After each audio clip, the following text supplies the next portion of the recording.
അപ്പസ്തോല പ്രവർത്തനങ്ങൾ അധ്യായം 2. പരിശുദ്ധാത്മാവിൻ്റെ ആഗമനം. പന്തക്കൊസ്താ ദിനം സമാഗതമായപ്പോൾ അവരെല്ലാവരും ഒരുമിച്ച് കൂടിയിരിക്കുകയായിരുന്നു. കൊടുങ്കാറ്റടിക്കുന്നത് പോലുള്ള ഒരു ശബ്ദം പെട്ടെന്ന് ആകാശത്തു നിന്നുണ്ടായി. അത് അവർ സമ്മേളിച്ചിരുന്ന വീട് മുഴുവൻ നിറഞ്ഞു. അഗ്നിജ്വാലകൾ പോലുള്ള നാവുകൾ തങ്ങൾ ഓരോരുത്തരുടെയും മേൽ വന്നു നിൽക്കുന്നതായി അവർ കണ്ടു. അവരെല്ലാവരും പരിശുദ്ധാത്മാവിനാൽ നിറഞ്ഞു. ആത്മാവ് കൊടുത്ത ഭാഷണവരമനുസരിച്ച് അവർ വിവിധ ഭാഷകളിൽ സംസാരിക്കാൻ തുടങ്ങി. ആകാശത്തിന് കീഴുള്ള സകല ജനപദങ്ങളിലും നിന്ന് വന്ന ഭക്തരായ യഹൂദർ ജെറുസലേമിലുണ്ടായിരുന്നു. ആരവമുണ്ടായപ്പോൾ ജനം ഒരുമിച്ച് കൂടുകയും തങ്ങൾ ഓരോരുത്തരുടെയും ഭാഷകളിൽ അപ്പസ്തോലന്മാർ സംസാരിക്കുന്നത് കേട്ട് അത്ഭുതപ്പെടുകയും ചെയ്തു. അവർ വിസ്മയഭരിതരായി പറഞ്ഞു, ഈ സംസാരിക്കുന്നവരെല്ലാം ഗലീലിയരല്ലേ? നാം എല്ലാവരും താന്താങ്ങളുടെ മാതൃഭാഷയിൽ ശ്രവിക്കുന്നതെങ്ങനെ? പാർത്തിയാക്കരും മേദിയാക്കാരും എലാമിയാക്കാരും മെസപ്പൊട്ടോമിയൻ നിവാസികളും യൂദയായിലും കപ്പദോക്കിയായിലും പോന്തസിലും ഏഷ്യയിലും താമസിക്കുന്നവരും ഫ്രീജിയായിലും പാംഫീലിയായിലും ഈജിപ്തിലും കിറേനയുടെ ലിബിയ പ്രദേശങ്ങളിലും നിവസിക്കുന്നവരും റോമായിൽ നിന്നുള്ള സന്ദർശകരും യഹൂദരും യഹൂദമതം സ്വീകരിച്ചവരും ക്രേത്യരും അറേബ്യരും ആയ നാമെല്ലാം ദൈവത്തിൻ്റെ അത്ഭുത പ്രവൃത്തികൾ അവർ വിവരിക്കുന്നത് നമ്മുടെ മാതൃഭാഷകളിൽ കേൾക്കുന്നല്ലോ. ഇതിൻ്റെയെല്ലാം അർത്ഥമെന്ത് എന്ന് പരസ്പരം ചോദിച്ചുകൊണ്ട് എല്ലാവരും വിസ്മയിക്കുകയും പരിഭ്രമിക്കുകയും ചെയ്തു. എന്നാൽ മറ്റു ചിലർ പരിഹസിച്ചു പറഞ്ഞു, പുതുവീഞ്ഞു കുടിച്ച് അവർക്ക് ലഹരി പിടിച്ചിരിക്കുകയാണ്. പത്രോസിൻ്റെ പ്രസംഗം.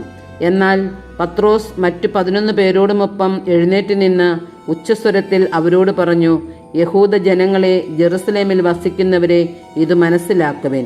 എൻ്റെ വാക്കുകൾ ശ്രദ്ധിക്കുവിൻ. നിങ്ങൾ വിചാരിക്കുന്നത് പോലെ ഇവർ ലഹരി പിടിച്ചവരല്ല. കാരണം ഇപ്പോൾ ദിവസത്തിൻ്റെ 3-ാം മണിക്കൂറല്ലേ ആയിട്ടുള്ളൂ. മറിച്ച് ജോയേൽ പ്രവാചകൻ പറഞ്ഞതാണിത്. ദൈവം അരുളിച്ചെയ്യുന്നു, അവസാന ദിവസങ്ങളിൽ എല്ലാ മനുഷ്യരുടെയും മേൽ എൻ്റെ ആത്മാവിനെ ഞാൻ വർഷിക്കും. നിങ്ങളുടെ പുത്രന്മാരും പുത്രിമാരും പ്രവചിക്കും. നിങ്ങളുടെ യുവാക്കൾക്ക് ദർശനങ്ങളുണ്ടാകും. നിങ്ങളുടെ വൃദ്ധന്മാർ സ്വപ്നങ്ങൾ കാണും. എൻ്റെ ദാസന്മാരുടെയും ദാസികളുടെയും മേൽ ഞാൻ എൻ്റെ ആത്മാവിനെ വർഷിക്കും. അവർ പ്രവചിക്കുകയും ചെയ്യും. ആകാശത്തിൽ അത്ഭുതങ്ങളും ഭൂമിയിൽ അടയാളങ്ങളും ഞാൻ കാണിക്കും. രക്തവും അഗ്നിയും ധൂമപടലവും. കർത്താവിൻ്റെ മഹനീയവും പ്രകാശപൂർണവുമായ ദിനം വരുന്നതിന് മുമ്പ് സൂര്യൻ അന്ധകാരമായും ചന്ദ്രൻ രക്തമായും മാറും. കർത്താവിൻ്റെ നാമം വിളിച്ചപേക്ഷിക്കുന്നവർ രക്ഷ പ്രാപിക്കും. ഇസ്രായേൽ ജനങ്ങളെ, ഈ വാക്കുകൾ കേൾക്കുവിൻ. നിങ്ങൾക്കറിയാവുന്നതുപോലെ ദൈവം നസ്രായനായ യേശുവിനെ താൻ അവൻ വഴി നിങ്ങളുടെ ഇടയിൽ പ്രവർത്തിച്ച മഹത്തായ കാര്യങ്ങൾ കൊണ്ടും തൻ്റെ അത്ഭുത കൃത്യങ്ങളും അടയാളങ്ങളും കൊണ്ടും നിങ്ങൾക്ക് സാക്ഷ്യപ്പെടുത്തി തന്നു. അവൻ ദൈവത്തിൻ്റെ നിശ്ചിത പദ്ധതിയും പൂർവ്വജ്ഞാനവുമനുസരിച്ച് നിങ്ങളുടെ കൈകളിൽ ഏൽപ്പിക്കപ്പെട്ടു. അധർമ്മികളുടെ കൈകളാൽ അവനെ നിങ്ങൾ കുരിശിൽ തറച്ചു കൊന്നു. എന്നാൽ ദൈവം അവനെ മൃത്യുപാശത്തിൽ നിന്ന് വിമുക്തനാക്കി ഉയർപ്പിച്ചു. കാരണം അവൻ മരണത്തിൻ്റെ പിടിയിൽ കഴിയുക അസാധ്യമായിരുന്നു. ദാവീദ് അവനെക്കുറിച്ച് പറഞ്ഞിരിക്കുന്നു, ഞാൻ കർത്താവിനെ എപ്പോഴും കൺമുമ്പിൽ ദർശിച്ചിരുന്നു. ഞാൻ പതറിപ്പോകാതിരിക്കാൻ അവിടുന്ന് എൻ്റെ വലത്തുവശത്തുണ്ട്. എൻ്റെ ഹൃദയം സന്തോഷിച്ചു, എൻ്റെ നാവ് സ്തോത്രം ആലപിച്ചു, എൻ്റെ ശരീരം പ്രത്യാശയിൽ നിവസിക്കും. എന്തെന്നാൽ എൻ്റെ ആത്മാവിനെ അവിടുന്ന് പാതാളത്തിൽ ഉപേക്ഷിക്കുകയില്ല. അവിടുത്തെ പരിശുദ്ധൻ ജീർണിക്കാൻ അവിടുന്ന് അനുവദിക്കുകയുമില്ല. ജീവൻ്റെ വഴികൾ അവിടുന്ന് എനിക്ക് കാണിച്ചു തന്നു. തൻ്റെ സാന്നിധ്യത്താൽ അവിടുന്ന് എന്നെ സന്തോഷഭരിതനാക്കും. സഹോദരരെ, ഗോത്രപിതാവായ ദാവീദിനെക്കുറിച്ച് നിങ്ങളോട് ഞാൻ വ്യക്തമായി പറഞ്ഞുകൊള്ളട്ടെ. അവൻ മരിക്കുകയും സംസ്കരിക്കപ്പെടുകയും ചെയ്തു. അവൻ്റെ ശവകുടീരം ഇന്നും നമ്മുടെ ഇടയിൽ ഉണ്ടല്ലോ. അവൻ പ്രവാചകനായിരുന്നു. തൻ്റെ അനന്തരഗാമികളിൽ ഒരാളെ തൻ്റെ സിംഹാസനത്തിൽ ഉപവിഷ്ടനാക്കും എന്ന് ദൈവം അവനോട് ശപഥം ചെയ്ത ശപഥം അവൻ അറിയുകയും ചെയ്തിരുന്നു. അതുകൊണ്ടാണ് അവൻ പാതാളത്തിൽ ഉപേക്ഷിക്കപ്പെട്ടില്ല. അവൻ്റെ ശരീരം ജീർണിക്കാൻ ഇടയായതുമില്ല എന്ന് ക്രിസ്തുവിൻ്റെ പുനരുത്ഥാനത്തെ മുൻകൂട്ടി ദർശിച്ചുകൊണ്ട് അവൻ പറഞ്ഞത്. ആ യേശുവിനെ ദൈവം ഉയർപ്പിച്ചു. ഞങ്ങളെല്ലാവരും അതിന് സാക്ഷികളാണ്. ദൈവത്തിൻ്റെ വലത്തുഭാഗത്തേക്ക് ഉയർത്തപ്പെടുകയും പിതാവിൽ നിന്ന് പരിശുദ്ധാത്മാവിൻ്റെ വാഗ്ദാനം സ്വീകരിക്കുകയും ചെയ്ത അവൻ ഈ ആത്മാവിനെ വർഷിച്ചിരിക്കുന്നു. അതാണ് നിങ്ങളിപ്പോൾ കാണുകയും കേൾക്കുകയും ചെയ്യുന്നത്. ദാവീദ് സ്വർഗത്തിലേക്ക് ആരോഹണം ചെയ്തില്ല. എങ്കിലും അവൻ പറയുന്നു, കർത്താവിൻ്റെ കർത്താവിനോട് പറഞ്ഞു, ഞാൻ നിന്റെ ശത്രുക്കളെ നിന്റെ പാദപീഠമാക്കുവോളം നീ എൻ്റെ വലത്തുഭാഗത്ത് ഉപവിഷ്ടനാവുക. അതിനാൽ നിങ്ങൾ കുരിശിൽ തറച്ച യേശുവിനെ ദൈവം കർത്താവും ക്രിസ്തുവുമാക്കി ഉയർത്തി എന്ന് ഇസ്രായേൽ ജനം മുഴുവനും വ്യക്തമായി അറിയട്ടെ.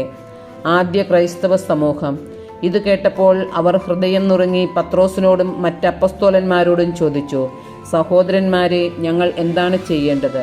പത്രോസ് പറഞ്ഞു, നിങ്ങൾ പശ്ചാത്തപിക്കുവിൻ. പാപമോചനത്തിനായി എല്ലാവരും യേശുക്രിസ്തുവിൻ്റെ നാമത്തിൽ സ്നാനം സ്വീകരിക്കുവിൻ. പരിശുദ്ധാത്മാവിൻ്റെ ദാനം നിങ്ങൾക്ക് ലഭിക്കും. ഈ വാഗ്ദാനം നിങ്ങൾക്കും നിങ്ങളുടെ സന്താനങ്ങൾക്കും വിദൂരസ്ഥർക്കും നമ്മുടെ ദൈവമായ കർത്താവ് തൻ്റെ അടുക്കിലേക്ക് വിളിക്കുന്ന എല്ലാവർക്കും ഉള്ളതാണ്. അവൻ മറ്റു പല വചനങ്ങളാലും അവർക്ക് സാക്ഷി നൽകുകയും ഈ ദുഷിച്ച തലമുറയിൽ നിന്ന് നിങ്ങളെ തന്നെ രക്ഷിക്കുമെന്ന് ഉപദേശിക്കുകയും ചെയ്തു. അവൻ്റെ വചനം ശ്രവിച്ചവർ സ്നാനം സ്വീകരിച്ചു. ആ ദിവസം തന്നെ 3000-ഓളം ആളുകൾ അവരോട് ചേർന്നു. അവർ അപ്പസ്തോലന്മാരുടെ പ്രബോധനം, കൂട്ടായ്മ, അപ്പം മുറിക്കൽ, പ്രാർത്ഥന എന്നിവയിൽ സദാ താൽപ്പര്യപൂർവ്വം പങ്കുചേർന്നു. എല്ലാവരിലും ഭീതി ഉളവായി. അപ്പസ്തോലന്മാർ വഴി പല അത്ഭുതങ്ങളും അടയാളങ്ങളും സംഭവിച്ചു. വിശ്വസിച്ചവർ എല്ലാവരും ഒറ്റ സമൂഹമാവുകയും തങ്ങൾക്കുണ്ടായിരുന്നതെല്ലാം പൊതുവായി കരുതുകയും ചെയ്തു. അവർ തങ്ങളുടെ സ്വത്തുക്കളും വസ്തുവകകളും വിറ്റ് ആവശ്യാനുസരണം എല്ലാവർക്കുമായി വീതിച്ചു. അവർ ഏകമനസ്സോടെ താൽപ്പര്യപൂർവ്വം അനുദിനം ദേവാലയത്തിൽ ഒന്നിച്ചുകൂടുകയും ഭവനം തോറും അപ്പം മുറിക്കുകയും ഹൃദയലാളിത്യത്തോടും ആഹ്ലാദത്തോടും കൂടെ ഭക്ഷണത്തിൽ പങ്കുചേരുകയും ചെയ്തിരുന്നു. അവർ ദൈവത്തെ സ്തുതിക്കുകയും എല്ലാ മനുഷ്യരുടെയും സംപ്രീതിക്ക് പാത്രമാവുകയും ചെയ്തു. രക്ഷ പ്രാപിക്കുന്നവരെ കർത്താവ് അവരുടെ ഗണത്തിൽ പ്രതിദിനം ചേർത്തുകൊണ്ടിരുന്നു.